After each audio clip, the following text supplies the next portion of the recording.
Bismillahirrahmanirrahim. Assalamualaikum warahmatullahi wabarakatuh. Alhamdulillah nahmaduhu wa nasta'inuhu wa nastaghfiruh wa na'udzu billahi min shururi anfusina wa min sayyiati a'malina. May yahdihillahu fala mudilla lahu wa may yudlil fala hadiya lahu. Wa asyhadu an la ilaha illallah wahdahu la syarika lahu wa asyhadu anna Muhammadan 'abduhu wa rasuluh. Faqala ta'ala ya ayyuhalladzina amanu taqullaha haqqa tuqatih wa la tamutunna illa wa antum muslimun.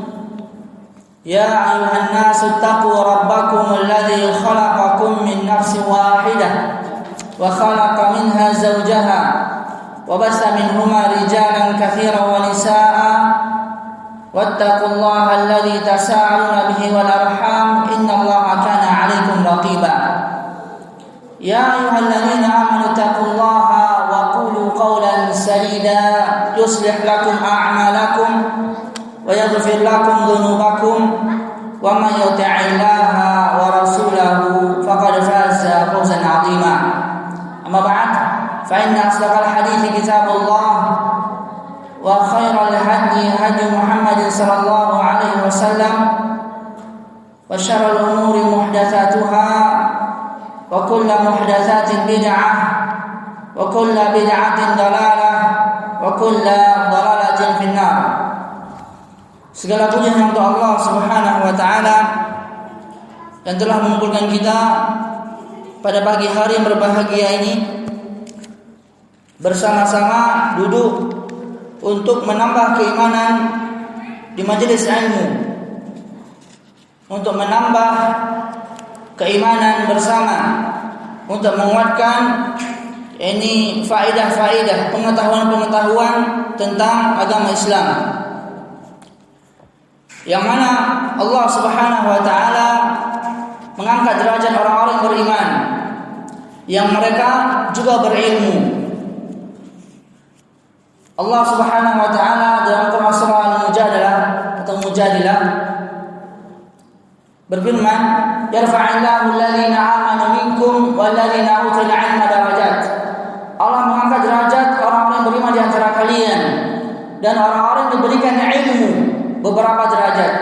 Dalam ayat yang mulia ini Allah Subhanahu wa taala memuliakan, mengangkat derajat orang-orang yang berilmu di atas orang-orang yang beriman saja. Maka penting bagi kita untuk tetap berusaha menambah keilmuan dalam agama Islam ini. Sebagaimana sabda Nabi Muhammad SAW, ketika seseorang itu sudah fokus untuk mencari ilmu, untuk menuntut ilmu, maka dia akan termasuk orang yang tidak pernah kenyang. Kata Nabi SAW dalam hadis yang sahih riwayat Imam Al-Bazzar, mahmumani la yashba'an. Ada dua golongan, ada dua orang yang mereka tidak pernah kenyang. Yang pertama kata Nabi Muhammad SAW, talibu ilmin, penuntut ilmu. Yang kedua kata beliau SAW, pencari dunia, talibu dunia. Maka wajar ketika kita melihat orang-orang mencari dunia, ketika dia sudah mendapatkan harta benda yang ia inginkan, ia ingin lagi yang di atasnya lagi. Ia ingin terus, berkeinginan terus, akan dia cari terus dunia yang ia inginkan. Begitu pula penuntut ilmu. Kata Nabi SAW, dia tidak akan pernah kenyang. Karena ketika dia masuk ke cabang suatu ilmu, maka dia akan merasa dirinya semakin bodoh, dirinya semakin tidak tahu soal perkara agama Islam. Karena itulah dia terpacu untuk terus menggali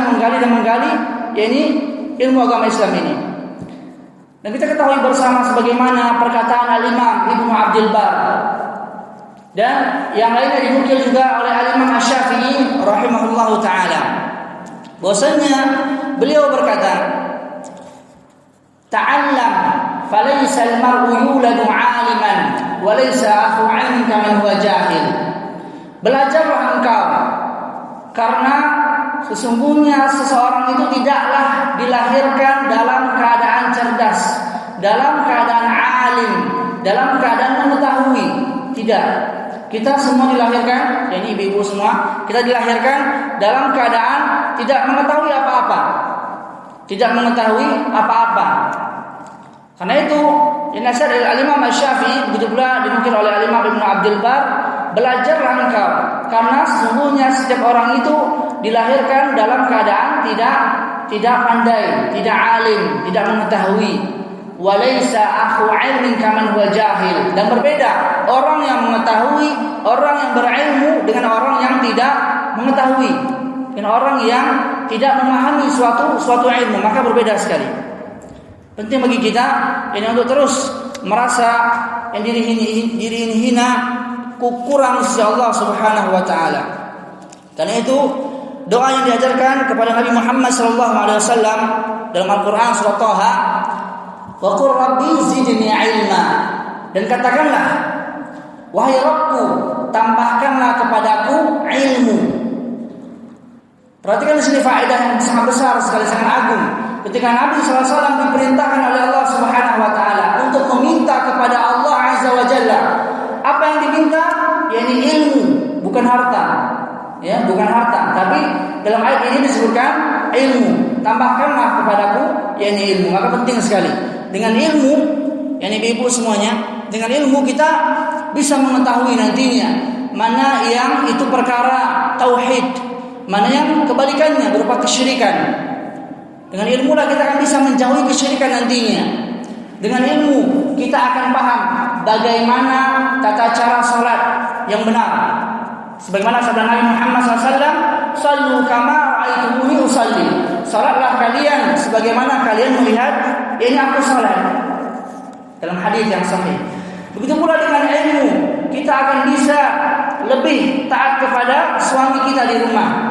Kita akan bisa menjadi yakni wanita-wanita yang nantinya bisa memberikan pelayanan yang baik kepada yakni suami-suami kita semuanya. Maka dengan ilmu lah kita akan bisa mengetahui perkara-perkara yang haram dan mana perkara-perkara yang halal. Dengan ilmu lah akan tampak nantinya mana yang hitam dan mana yang putih, dan mana yang perkara mutasyabihat, perkara yang samar-samar. Maka penting bagi kita yakni untuk berilmu sebelum beramal. Karena itu Imam Al-Bukhari membawakan dalam kitab sahihnya sebuah bab, babun al-ilmu qabla al-qawli wal amal. Ini bab berilmu dahulu, berilmu sebelum berkata dan beramal. Karena kalau kita tidak berilmu sebelum berkata dan beramal, maka itu mudaratnya akan lebih besar.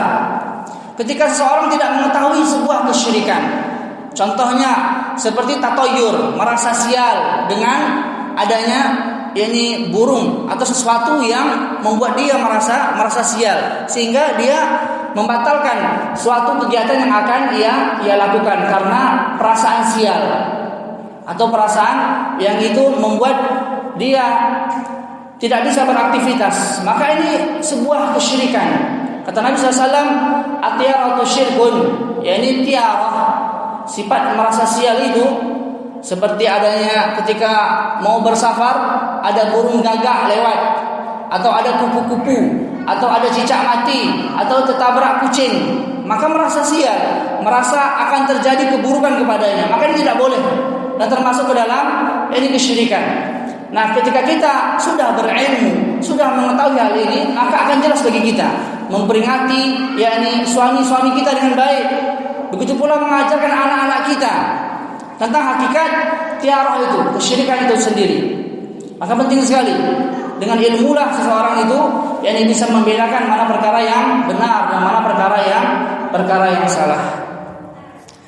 Maka pada yakni pagi hari yang mulia ini kita akan membuka yakni kajian tematik yang insyaallah akan berlangsung tiap minggunya, dan alhamdulillah kami bersyukur sekali kepada Allah Subhanahu wa taala yakni pengurus Masjid Al-Imam Ibnu Katsir memberikan yakni kemudahan untuk yakni kami membuat kajian di masjid ini, dan banyak izin ya, banyak yang izin seperti anak-anak yang sakit dan sebagainya.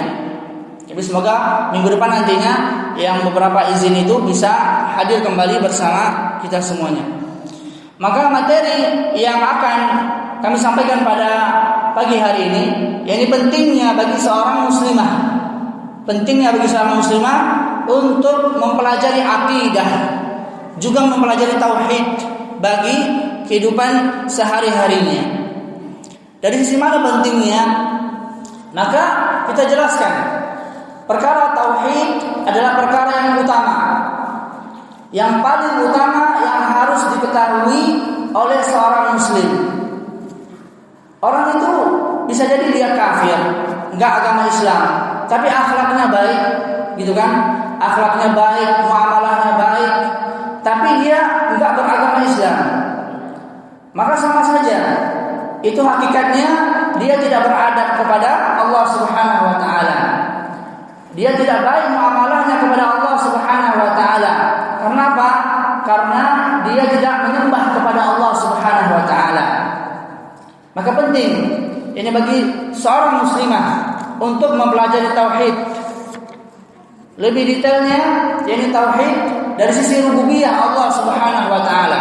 Bahwasanya Allah Subhanahu wa taala menciptakan segala sesuatu. Bahwasanya Allah Subhanahu wa taala mengatur alam semesta ini. Itu dari sisi rububiyahnya. Dari sisi uluhiyahnya. Uluhiyah Allah Subhanahu wa taala. Bahwasanya hanya Allah Subhanahu wa taala yang berhak untuk diibadahi. Tidak selainnya. Karena itu arti la ilaha illallah. Ini tidak ada sesembahan yang berhak disembah kecuali Allah Subhanahu wa taala. Maka meniadakan segala sesembahan selain Allah Subhanahu wa taala itu wajib bagi seorang muslim. Jangan sampai dia beribadah di masjid kepada Allah Subhanahu wa taala namun dia beribadah juga kepada manusia. Dia berbuat riya ketika salat. Ketika salat dia beribadah kepada sembahan selain Allah Subhanahu wa taala. Maka ini tidak boleh. Haram. Ini bagi seorang muslim melakukan hal seperti ini karena hak ibadah, hak ubudiyah, peribadahan itu hanyalah milik Allah Subhanahu wa taala. Maka penting sekali dari sisi uluhiyah, tauhid, ini uluhiyah kita harus mentauhidkan Allah Subhanahu wa taala dalam peribadahan kepada Allah Subhanahu wa taala. Yang ketiga, tadi yang pertama dari tauhid rububiyahnya. Yang kedua tauhid uluhiyah. Yang ketiga ini tauhid asma wa sifat, yakni mengesahkan Allah Subhanahu wa taala dalam beribadah, tidak menyekutukannya dengan sesuatu apapun dalam nama-nama Allah Subhanahu wa taala. Begitu pula sifat-sifat Allah Subhanahu wa taala. Jangan sampai yakni kita mengingkari adanya sifat Allah Subhanahu wa taala. Di antaranya Allah Subhanahu wa taala Maha Adil. Gitu ya. Di antara nama Allah Subhanahu wa taala, Allah Subhanahu wa taala itu Maha Adil. Jangan sampai kita nantinya yakni ibu-ibu kita berprasangka buruk kepada Allah Subhanahu wa taala. Bahwasanya Allah Subhanahu wa taala tidak adil kepada kita. Teman kita diberikan mobil, gitu kan? Kita diberikan motor saja. Atau mungkin kita belum punya motor. Lalu kita berprasangka buruk kepada Allah Subhanahu wa taala bahwasanya Allah tidak adil kepada kita. Bahwasanya suami kita yang tidak memberikan harta kepada kita yang banyak. Allah tidak adil kepada kita. Maka ini bentuk prasangka yang buruk yang tidak boleh bagi seorang muslimah kepada Allah Subhanahu wa taala. Kita bayangkan bagaimana dahulu Nabi Muhammad SAW bersama para sahabatnya di satu perang, beliau SAW tidak makan. Lalu beli ikatlah batu di perut beliau. Itu para sahabat juga tidak makan. Dalam beberapa keadaan.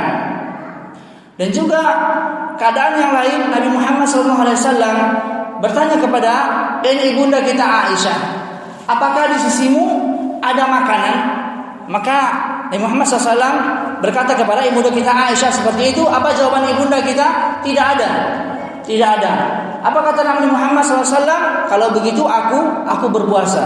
Itulah contoh teladan dari Nabi kita Muhammad SAW. Ibunda kita Aisyah ketika ditanya seperti Nabi Muhammad SAW seperti itu kepada Nabi Muhammad SAW, beliau mengatakan tidak ada makanan dan beliau pun tidak mengeluh. Maka penting bagi kita untuk mentauhidkan Allah Subhanahu wa taala dari sisi nama-namanya, sifat-sifatnya. Kita mengetahui Allah Subhanahu wa taala Maha Adil. Allah Subhanahu wa taala Maha Penyayang kepada makhluknya. Maka jangan sampai kita berburuk sangka kepada Allah Subhanahu wa taala dengan keagungan yang Allah Subhanahu wa taala miliki. Dari sisi yakni 3 tauhid yang seorang muslim maupun muslimah harus mengetahuinya dengan baik. Dan juga yakni seorang muslimah haruslah mengimani sifat-sifat Allah Subhanahu wa taala. Begitu pula nama-nama Allah Subhanahu wa taala.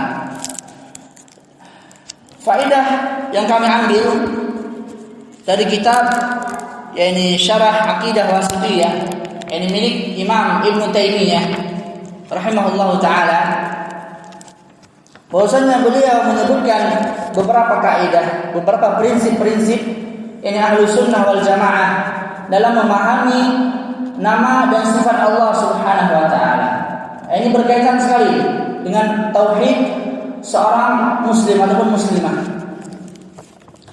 Yang mana kitab Aqidah Wasithiyah ini beliau Al-Imam Ibnu Taimiyah menulisnya karena permintaan seorang hakim. Ini adab yang mulia sekali. Ketika seorang hakim itu merasa dirinya kurang dan dia meminta fatwa kepada ulama. Di antaranya yang terkenal di zaman itu adalah Al-Imam Ibnu Taimiyah rahimahullahu taala. Maka Imam Ibnu Taimiyah menjelaskan awal cerita ditulisnya kitab ini. Ini telah datang kepadaku, kata beliau, seorang hakim dari Wasit. Ini suatu daerah di Irak. Ia meminta kepadaku agar menuliskan sebuah kitab kecil yang berisi tentang akidah Ahlus Sunnah wal Jamaah. Ini perkara akidah. Kita tahu ya ibu-ibu semuanya, akidah itu secara bahasa adalah ini keyakinan. Dan kalau dikaitkan dalam syariat itu adalah keyakinan seorang hamba dalam mengimani Allah Subhanahu wa taala. Dan akidah ini sangat erat sekali hubungannya dengan rukun iman. Ya, sangat erat sekali hubungannya dengan rukun iman. Insyaallah ibu semua masih hafal ya rukun iman. Yang pertama iman kepada siapa? Kepada Allah. Yang kedua kepada malaikat-malaikatnya. Yang ketiga kepada kitab-kitabnya. Yang keempat kepada rasul-rasulnya. Yang lupa silakan dicatat. Kata Nabi SAW, ikatlah ilmu dengan tulisan. Karena sangat penting sekali. Kalau kita mudah lupa, maka di antara solusinya kita menulis agar ketika lupa bisa kita melihat catatan yang sudah kita tulis. Maka rukun iman tadi yang keempat adalah iman kepada rasulnya. Yang kelima iman kepada siapa?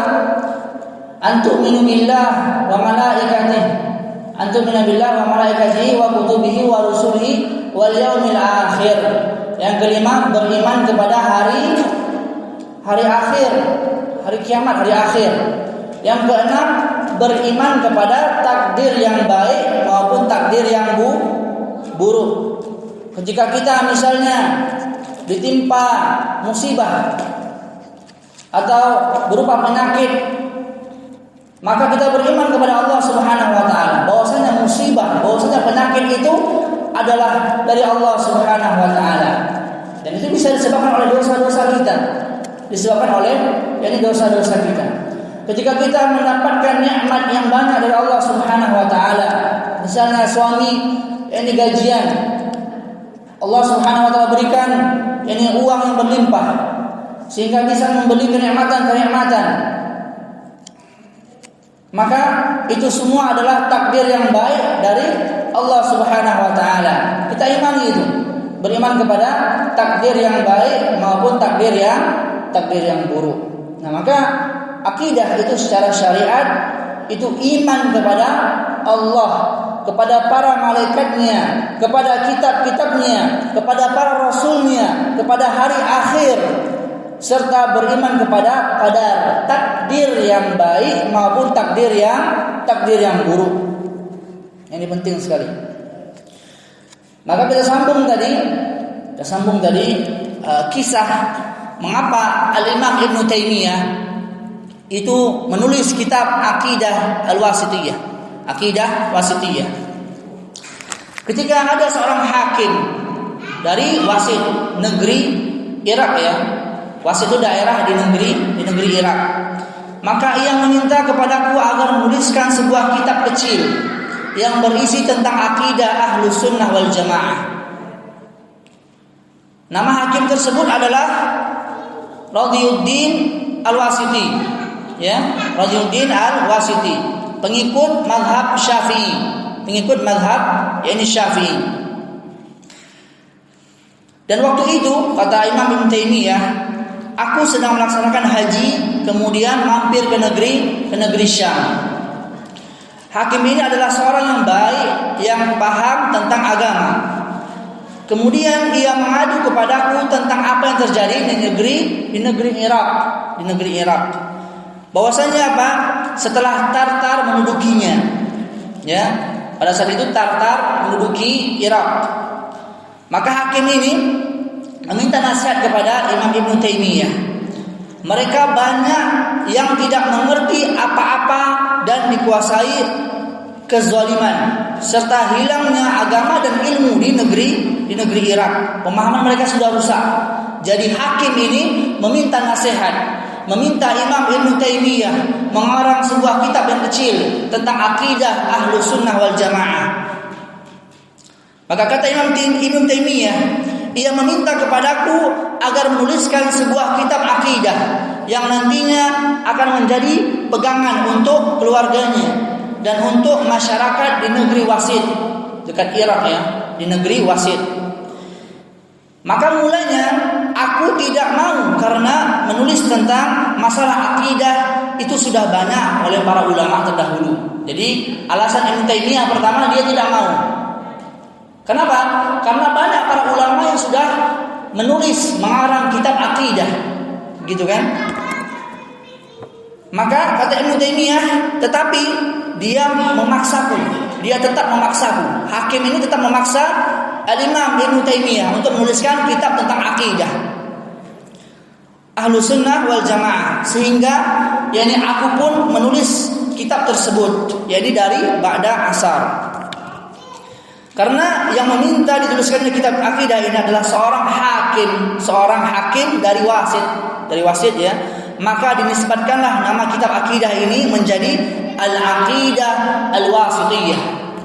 Itulah sejarahnya terciptanya atau tertulisnya kitab Al-Aqidah Al-Wasithiyah, karena ini karya Al-Imam Ibnu Taimiyah. Ini beliau ceritakan dalam Majmu' Fatawanya. Ini sekilas kita mengambil faedah dari kisah yang mulia ini. Ketika seorang itu tidak mengetahui atau ketika seorang itu butuh nasihat, maka hendaknya dia meminta kepada para ulama nasihat yang baik, ya. Karena para ulama mereka adalah pewaris para nabi, para nabi. Kata Nabi SAW dalam hadis yang sahih, innal ulama warathatul anbiya. Sesungguhnya para ulama adalah pewaris para nabi. Semoga Allah Subhanahu wa taala mengumpulkan kita bersama para ulama, bersama orang-orang saleh, bersama para nabi dan para sahabat radhiyallahu anhum jami'an.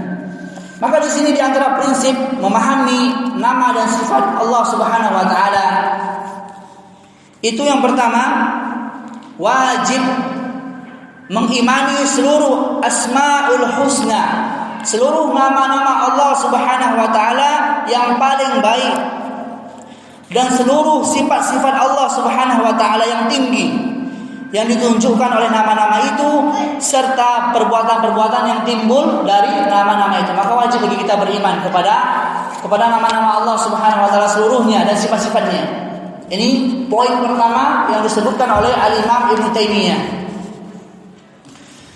Yang kedua, di antara pokok landasan yang disepakati oleh ulama salafus saleh, ditunjukkan oleh nas-nas yang lalu bahwasanya Allah Subhanahu wa taala itu memiliki sifat-sifat seperti sifat dzatiyah, yakni sifat hidup, ilmu, kekuasaan, kekuatan, kemuliaan, kerajaan, kesombongan, itu semua milik Allah Subhanahu wa taala. Kita tidak berhak sombong. Apa yang mau kita sombongkan?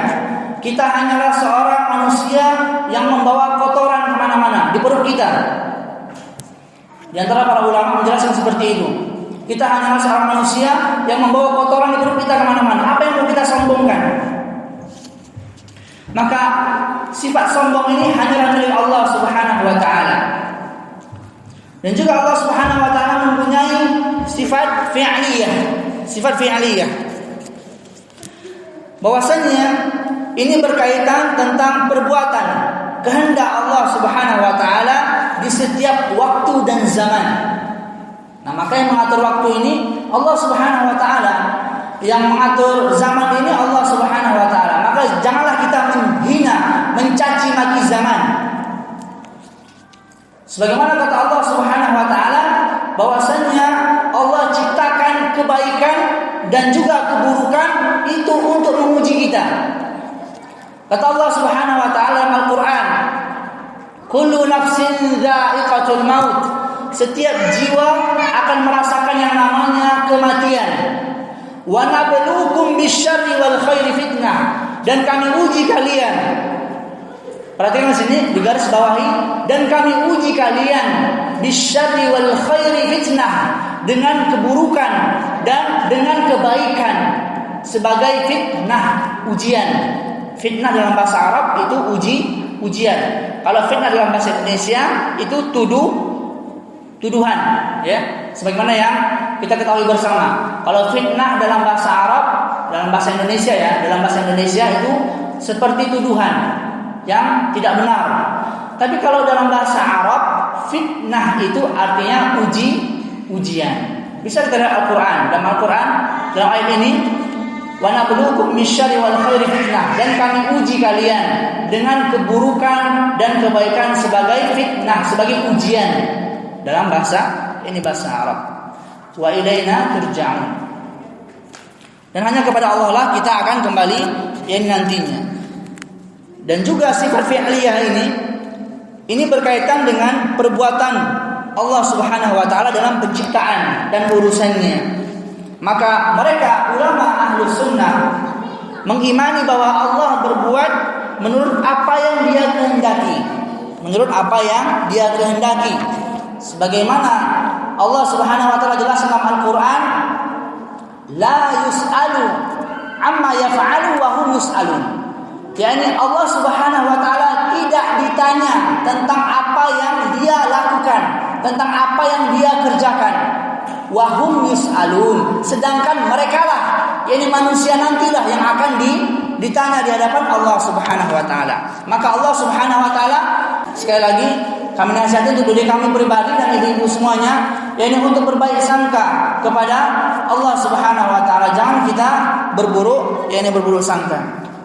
Dan di antara poin yang disebutkan oleh Al-Imam Taimiyah di sini, di antara prinsip-prinsip yang telah tetap yang ada dalam Al-Qur'an dan As-Sunnah disepakati oleh ulama salaf, yakni membedakan antara kehendak Allah dan keinginan Allah Subhanahu wa taala dalam kecintaannya terhadap hamba-hambanya. Dalam Al-Qur'an Allah Subhanahu wa taala mengatakan innallaha yaf'alu ma yurid. Dalam Quran surah Al-Hajj ayat 14, sungguh Allah berbuat apa yang Dia kehendaki. Fa'alu lima yurid, kata Allah, yang maha kuasa berbuat apa yang Dia kehendaki. Maka terserah Allah Subhanahu wa taala. Juga Allah Subhanahu wa taala berfirman dalam Quran surah Al-Baqarah, yuridullahu bikumul yusra wa la yuridu bikumul usra. Allah menghendaki kemudahan bagimu dan tidak menghendaki kesukaran bagimu. Maka di sini yakni adanya iradah, keinginan, mahabbah, kecintaan Allah Subhanahu wa taala kepada hamba-hambanya. Juga Allah Subhanahu wa taala berfirman, "Wallahu yuridu ayyatuba 'alaikum." Dan Allah hendak menerima taubatmu. Dan Allah hendak menerima taubatmu. Inilah kecintaan Allah Subhanahu wa taala, keinginan Allah Subhanahu wa taala kepada hamba-hambanya untuk mereka bertaubat. Karena ini kita ketahui bersama, kita ini banyak melakukan dosa. Kata Nabi SAW dalam hadis yang sahih, kullu bani Adam khatta'un. Setiap anak Adam itu sering melakukan kesalahan. Khata' dalam bahasa Arab itu artinya siyagul mubalaghah, sering berulang-ulang melakukan kesalahan. Wa khairul khatta'ina, kata beliau sallallahu alaihi wasallam, wa khairul khatta'ina at-tawwabun.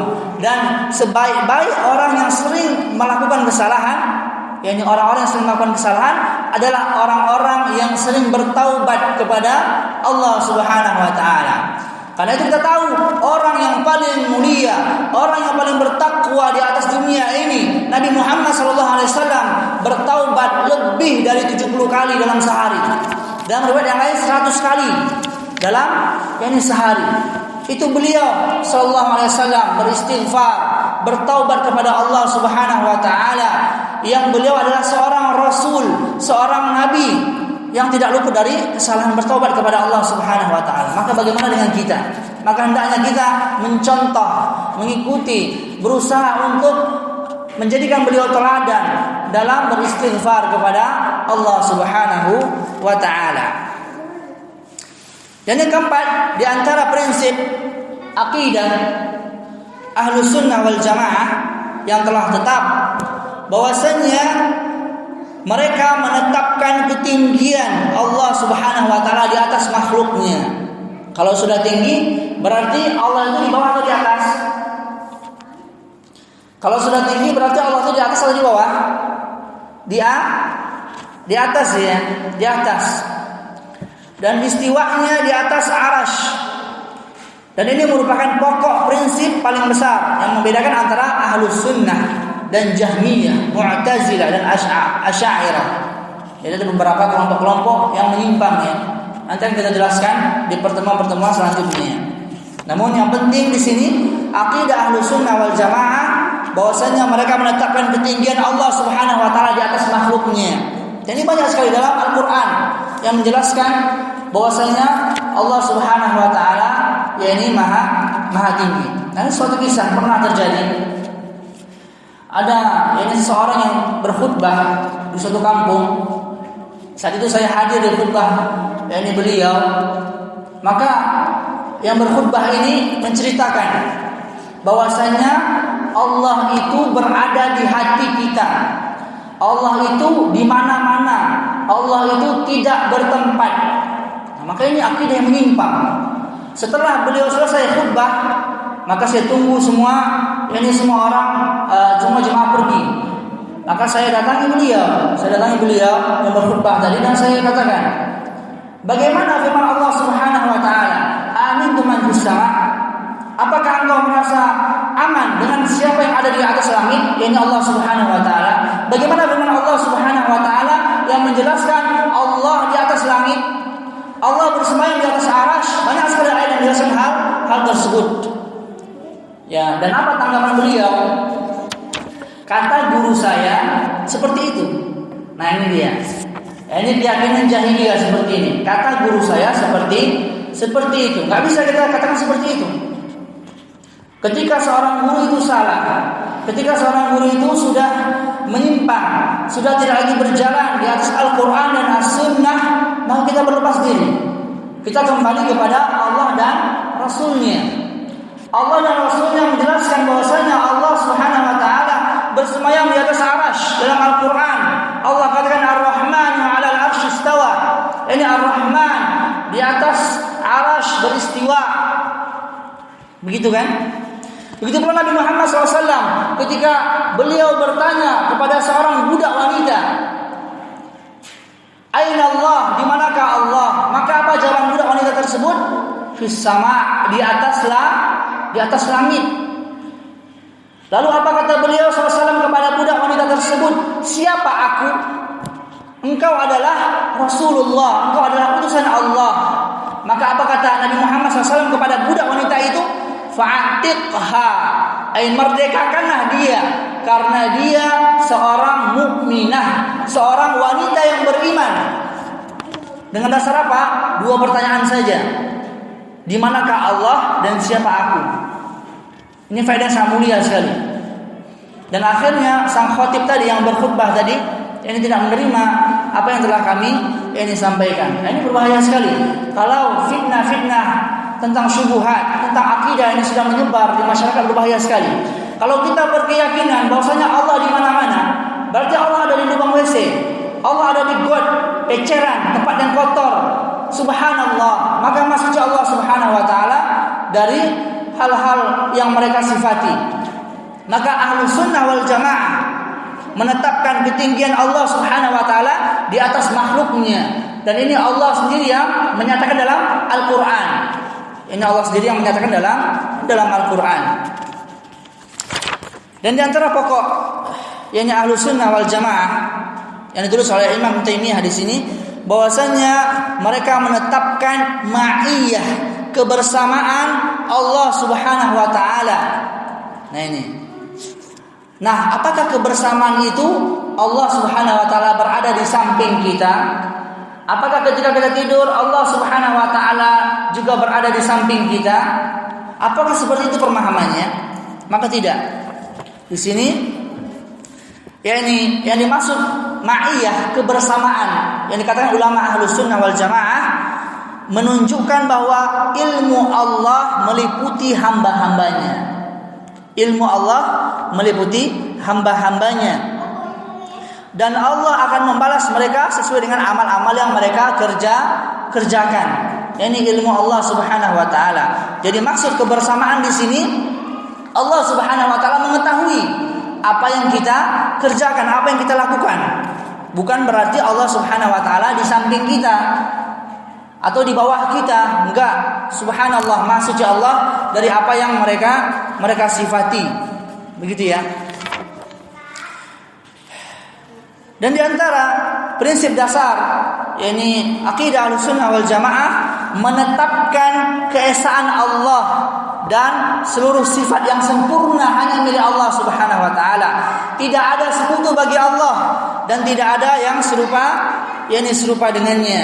Ini penting sekali bagi seorang muslim atau muslimah menetapkan kesempurnaan milik Allah Subhanahu wa taala.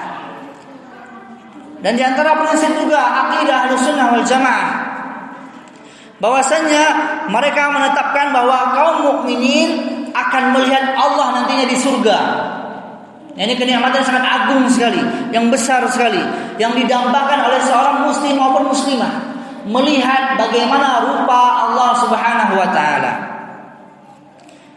Mereka merasakan nikmat dengan melihatnya, melihat Allah Subhanahu wa taala dan mendapatkan keridhaannya. Kenapa?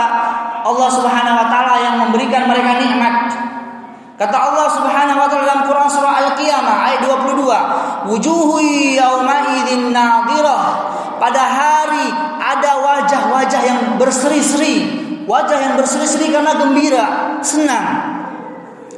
Ila rabbiha nadhirah. Kata Allah, kepada Rabb-Nya lah mereka memandang. Ketika mereka memandang Rabb mereka, Allah Subhanahu wa taala, maka mereka gembira, senang. Gitu kan? Maka nikmat melihat Allah Subhanahu wa taala adalah nikmat yang paling agung, yang paling didambakan oleh hamba-hambanya yang beriman. Maka itulah di antara prinsip akidah Ahlussunnah wal Jamaah dalam mengimani yakni nama dan sifat Allah Subhanahu wa taala. Nah, bagi seorang muslimah ini sangat penting sekali. Kenapa penting? Dengan bekal inilah nanti dia akan menjelaskan kepada anak-anaknya ataupun keluarganya, menjelaskan dengan baik kepada suaminya apabila suaminya tidak berakidah dengan akidah ini. jelaskan secara perlahan. Yang sudah kita jelaskan tadi ini akidah Ahlussunnah wal Jamaah yang dijelaskan oleh para ulama terdahulu. Dan pentingnya seorang muslimah dalam memahami akidah dan tauhid itu akan berbuah kepada akhlak yang mulia. Akhlak yang mulia dalam kesehariannya. Dia bisa memakai pakaian yang baik, pakaian yang menutup auratnya, bisa memakai jilbab, bisa mengenakan khimar dengan baik. Karena apa? Karena tauhid dan akidahnya juga baik. Gitu kan? Kalau seorang wanita muslimah tidak berakidah yang baik, tidak pula bertauhid yang baik, bagaimana mungkin dia bisa berpakaian yang baik? Ini selama niatnya ikhlas karena Allah Subhanahu wa taala. Jadi ketika akidah ataupun tauhid seorang muslimah itu sudah benar, maka akan benar pula cara berpakaiannya. Karena dia tahu Allah Subhanahu wa taala melihat dia. Karena dia tahu Allah Subhanahu wa taala sudah membuat aturan-aturan untuk muslimah dalam memakai pakaiannya. Di antaranya apa? Tidak boleh memakai pakaian yang ketat, gitu ya. Memakai pakaian yang longgar, tidak tabarruj, tidak memakai pakaian yang mencolok. Di antara mencolok itu di antaranya ada bunga-bunga atau menarik perhatian seseorang untuk melihat wanita tersebut, menarik perhatian laki-laki yang bukan mahramnya untuk melihat kepada wanita tersebut. Maka tidak boleh. Karena seorang wanita, seorang muslimah itu hanya boleh berdandan, berhias kepada suaminya, suaminya. Dan ini sudah diperingati oleh Nabi Muhammad SAW. yakni wanita-wanita yang memakai pakaian namun hakikatnya itu seperti telanjang, gitu ya. Memakai pakaian namun itu membentuk tubuhnya, membentuk badannya. Maka tidak boleh, haram bagi seorang ini muslimah. Dalilnya Nabi Muhammad SAW bersabda, "Sayakunu fi akhir ummati nisa'un kasiyatun 'ariyatun." Akan datang nanti di akhir umatku para wanita yang berpakaian tapi telanjang, kasiyatun, mereka berpakaian, 'ariyatun, tapi mereka hakikatnya telanjang. Ala rusihinna ka'asminatil bukht. Di atas kepala mereka ada seperti punuk-punuk unta. Lalu apa kata beliau sallallahu? Il'anuhunna, maka laknatlah mereka karena mereka memang terlaknat. Fa innahunna mal'unatun, karena mereka itu memanglah terlaknat. Dalam hadis yang lain, hadis yang sahih, beliau sallallahu menambahkan, la yadkhulunal jannah, mereka tidak akan masuk surga dan tidak akan mendapatkan wangi surga, padahal wanginya tercium dari jarak perjalanan sekian dan sekian. Maka penting bagi seorang muslimah memperhatikan pakaiannya. Jangan sampai dia termasuk golongan yang Allah dan Rasulnya, yang Rasulullah Muhammad SAW kabarkan ini. Jangan sampai. Na'udzubillah min dzalik. Begitu pula seorang muslimah tidak boleh memakai parfum. Ini parfum keluar sampai parfum itu terbau, ya. Ini parfum yang terbau, yang menyengat untuk dibaukan kaum laki-laki. Maka tidak boleh, terlarang. Sebagaimana dalam hadis-hadis yang telah sahih. Maka ketika akidah, ketika tauhid seorang muslimah itu sudah benar, maka dia akan mulai membenahi tata cara salatnya, membenahi pakaiannya, membenahi perilakunya kepada suaminya dengan baik dan akhlak yang baik. Sebagaimana Muhammad SAW sabda dalam hadis yang sahih, "Innama bu'itsu liutammima makarimal akhlaq." Makarimal akhlaq. Sesungguhnya aku diutus untuk menyempurnakan akhlak yang mulia, yang mulia. Karenanya perkara tauhid itu perkara yang sangat utama sekali. Nabi Muhammad SAW mengutus Mu'adz bin Jabal, seorang sahabat yang mulia, untuk berdakwah ke Yaman. Apa yang pertama kali beliau katakan kepada Mu'adz? Hendaklah pertama kali yang dia dakwahkan adalah menyerukan tauhid kepada penduduk Yaman. Menyerukan ini tauhid kepada penduduk Yaman. Ini penting sekali. Karena tauhid ini adalah harga mati sudah. Seorang itu kalau tidak bertauhid, dia akan kekal di neraka. Gitu. Seorang itu bertauhid, namun dia memiliki banyak dosa atau punya dosa-dosa yang itu membuat dia singgah di neraka. Pada akhirnya dia juga bisa masuk ke surga. Karena dia masih memiliki keimanan, tauhid dalam hatinya kepada Allah Subhanahu wa taala. Seseorang itu kalau dia bertauhid dengan baik, berakidah dengan baik, mengikuti Nabi Muhammad SAW dan para sahabatnya, dan dia termasuk ciri-ciri orang-orang yang masuk surga tanpa hisab, tanpa azab, maka alhamdulillah dengan tauhid yang baik. Dan semoga Allah Subhanahu wa taala memasukkan kita ke dalam ini 70.000 orang yang masuk surga tanpa azab dan tanpa hisab. Kata Nabi Muhammad SAW, satu orang di antara 70.000 orang itu membawa 70.000 orang lagi. Begitu. Jadi 70.000 orang, satu orangnya membawa 70.000 orang. Ini orang-orang yang masuk surga tanpa azab dan tanpa hisab. Semoga Allah Subhanahu wa taala ini masukkan kita dalam ini golongan tersebut. Dan juga seorang wanita muslimah ketika akidah dan tauhidnya sudah benar, maka dia akan menyadari bahwasanya dia itu adalah fitnah.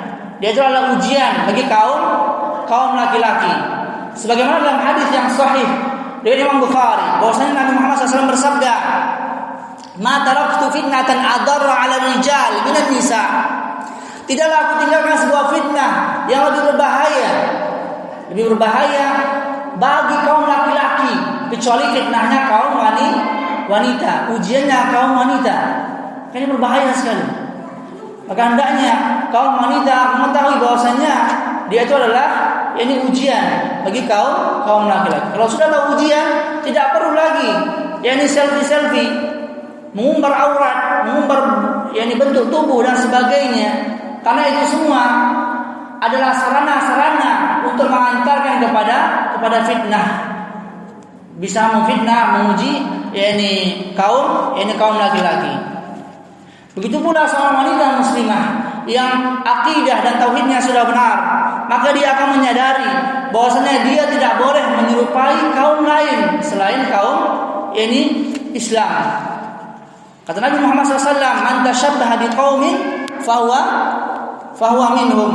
Barang siapa yang menyerupai suatu kaum, maka mereka merupakan bagian dari kaum tersebut. Jangan sampai kita menyerupai orang-orang kafir dan seterusnya. Dan di antara fungsi jilbab juga bagi seorang muslimah itu agar mereka tidak diganggu oleh orang-orang fasik. Kata Allah Subhanahu wa taala, "Fala yu'zain." Sehingga mereka tidak diganggu. Nah, Al-Imam Ibnu Katsir rahimahullah taala mengatakan bahwa dahulu wanita-wanita Madinah apabila hendak keluar di malam hari untuk qada hajat, mereka menggunakan hijab sehingga orang-orang fasik mengenali mereka sebagai wanita yang merdeka, sehingga mereka tidak berani mengganggu. Dan ini siapa? Kaum muslimah di kota Madinah yang sudah mengenakan jilbab. Ini penting sekali. Adapun apabila wanita yang keluar itu tidak memakai jilbab, maka orang-orang fasik mengenali mereka sebagai budak wanita sehingga mereka pun berani mengganggunya. Begitu ya.